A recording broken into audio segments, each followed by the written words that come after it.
ভাই, আমি সরকারি অফিস থেকে এসেছি জনসংখ্যা গণনা করার জন্য। আইসেন ভাই, বসি কোথা কই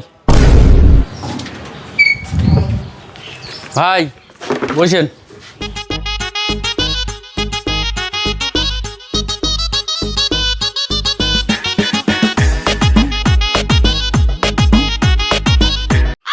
তা ভাই, আপনার বাড়ির জনসংখ্যা কতজন? আমার 10 জন ভাই বোন আর মা বাপ। আরে ভাই, এমনি দেশের জনসংখ্যার যে অবস্থা তোর বাপ মাকে তুই বুঝির পারনি। মুই আর কেম করি বুঝেন ভাই, মুয়ে মোর বাপের 10 নাম্বার বেটা। তা ওইটা কোনো ব্যাপার না ভাই, তোর বাপ মা কোটে?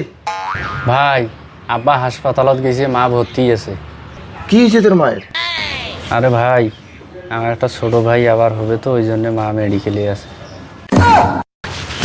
এই ইলার চাকরি না করো, যেটি যাবো খালি সেটি একই কথা একই কথা।